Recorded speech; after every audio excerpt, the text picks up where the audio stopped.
Hey guys, welcome back to my channel Pharma Learning with Deepika. I hope you all are doing great. So without wasting your time, let's start a new video on fluidized bed dryer.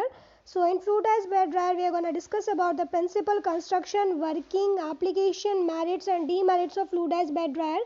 For my previous videos on the chapter drying, you can check the link in the description box, or you can click on the I button also. Let's talk about the fluidized bed dryer. So in fluidized bed dryer, hot air is passed at high pressure through a perforated bottom of a container containing granules to be dried. तो जिन भी granules को आपको dry करना होता है उसके एक bed को बिछा देते हैं और एक हॉट एयर को continuously with high pressure you can pass through a perforated bottom. So the granules are lifted from the bottom and is suspended in the stream of air. तो क्या होता है, जब भी आप हॉट एयर पास करते हो तो परफोरेटेड प्लेट तो रहती है, तो उसके थ्रू क्या होता है कि जो भी ग्रैन्यूल्स रहते हैं तो बॉटम से अपवर्ड में लिफ्ट करते हैं और जो भी स्टीम आप पास करवा रहे हो एयर की तो उसमें सस्पेंडेड हो जाते हैं.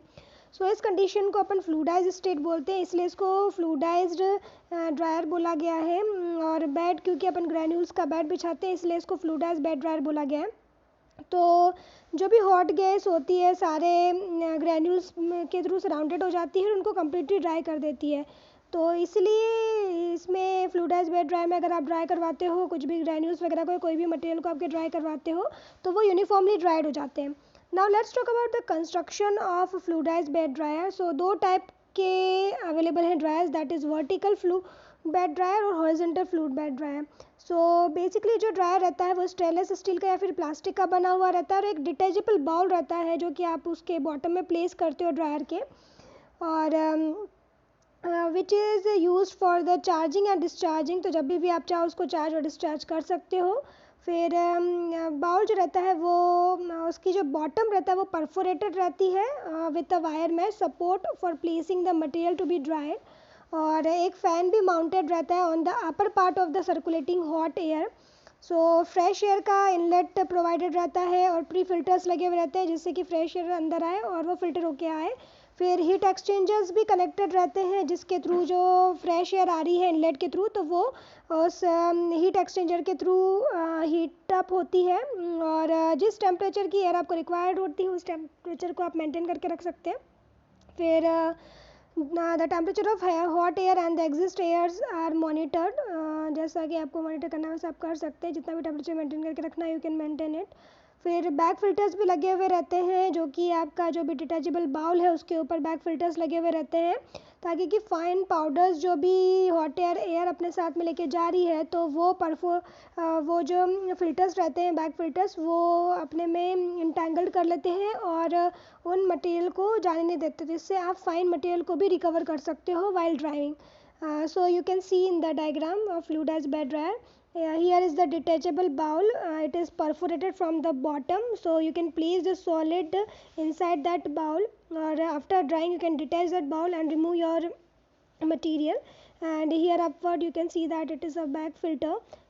So ये आपके जितने भी फाइन पार्टिकल्स वगैरह रहते हैं एयर के साथ में मूव करते हैं तो उनकी रिकवरी करवाता है. और एक फ़ैन भी लगा हुआ रहता है. और फिर यहाँ पर इनलेट है आपका, जो भी एयर रहती है हॉट एयर यहाँ से आती है और ये हीटर्स लगे हुए रहते हैं तो हीटर्स के थ्रू वो एयर जो रहती है वो हॉट होती है और रिसर्कुलेट भी हो सकती है. और यहाँ से इसका आउटलेट दे के रखा हुआ है. और ये जो रहता है ये रियल डायग्राम है, स्टेनलेस स्टील का बना हुआ रहता है जैसे कि मैंने आपको बताया था. तो this is the real diagram of fluidised bed dryer. अब अगर इसके वर्किंग की बात करते हैं तो basically the wet granule to be dried are placed in the detachable bowl and it is pushed into the dryer. So fresh air is allowed to pass through a pre-filter which subsequently get heated by passing through a heat exchanger. So the hot air flows through the bottom of the bowl and the air velocity is gradually increased. तो जिस तरीके से आपके granules का density होता है तो उस वेलोसिटी की एयर को आप पास करवा सकते हो तो उसको भी मेंटेन करके आप रख सकते हो. तो जब भी वेलोसिटी एयर की इंक्रीज़ होती है तो जो ग्रैन्यूल्स रहते हैं वो अपर डायरेक्शन में मूव करते हैं और a point of pressure is reached at which frictional drag on the particle is equal to the force of the gravity. सो उसकी वजह से क्या होता है, ग्रैन्यूल्स जो रहते हैं राइज होते हैं कंटेनर में because of the high velocity of the gas and later fall back into the random boiling motion. So this condition is said to be a fluidise state. और जो गैस सराउंडेड होती है हर एक granule से, तो उनको completely dry कर देती है और उसके बाद में ड्रायर को लीव करती है by passing through the bag filters. और जब भी पार्टिकल्स रहते हैं वो एंट्रेंड हो जाते हैं और अडर हो जाते हैं इनसाइड द बैग, और periodically the bags are shaken to remove the entrained particles. अब जो फ्लूइडाइज बेड ड्रायर रहता है उसके एडवांटेजेस क्या होते हैं कि बेसिकली ये इसको बहुत ज़्यादा लेस टाइम लगता है to completely dry your particle. So it will take only 20 to 40 minutes to dry the whole material. So compare to 24 hours और ट्रे ड्रायर, तो ट्रे ड्रायर में जैसे आपने देखा था कि 24 hours लग रहे हैं, तो वैसे इसमें 20 to 40 minutes में आपका मटेरियल ड्राई हो जाता है. और different size with different drawing capacity का अवेलेबल होता है आपका फ्लूइडाइज बेड ड्रायर. तो 5 से लगा के 2000 kg पर आवर तक यू कैन ड्राई. फिर हैंडलिंग जो रहती है बहुत ज़्यादा सिंपल है और लेबर कॉस्ट भी बहुत ज़्यादा लो रहता है. थर्मल एफिकेसी भी अच्छी है, 2 to 6 times ज़्यादा रहती है than that of the tray dryer. Mixing efficacy is also high as compare to the other dryer. Hot spots भी इसमें डेवलप नहीं होते हैं क्योंकि आपका जो मटेरियल रहता है फ्लूइडाइज स्टेट में रहता है, तो there is no chance to get the hot spots. So it facilitate the drying of thermolabile substance as contact time is very short, so you can dry your thermolabile substance also. so ये एक तरीके से bad type की process है और continuous type भी आप इसको बना सकते हो. It has a high output from a small floor space भी आपको बहुत कम लगती है. और जो फ्री मूवमेंट होता है इंडिविजुअल पार्टिकल्स का, तो eliminate the risk of soluble material migrated as may occurs in the static bed. अब अगर डिसएडवांटेजेस की बात की जाए तो बहुत सारे जो ऑर्गेनिक पाउडर्स रहते हैं वो इलेक्ट्रोस्टैटिक चार्ज डेवलप कर देते हैं during the drying. So to avoid this efficient earthing of the dryer is essential. और the turbulence of the fluidise state of granules में cause attrition of some material resulting in the production of the fines, but using a suitable binding agent this problem can be solve. तो कभी कभी क्या होता है कि turbulence cause attrition की वजह से साइज रिडक्शन होने के चांसेस होते हैं, तो आप उसमें बाइंडिंग एजेंट को यूज़ करके ये प्रॉब्लम को रिड्यूस कर सकते हैं. और फाइन पार्टिकल्स में become intact and must be collected by the bag filters.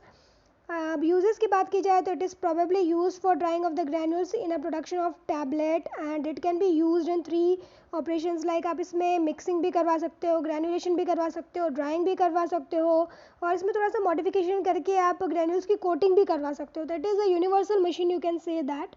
तो बहुत ही अच्छी मशीन है, आप कहीं भी फार्मास्यूटिकल इंडस्ट्री में इसको यूज़ कर सकते हो फ्लूइडाइज बेड ड्रायर को. That's all for today. Thank you for watching. I hope you are liking my videos. If you like my videos, then subscribe to my channel and share my videos as much as you can with your friends and family members. Stay safe and healthy. Bye bye. Take care.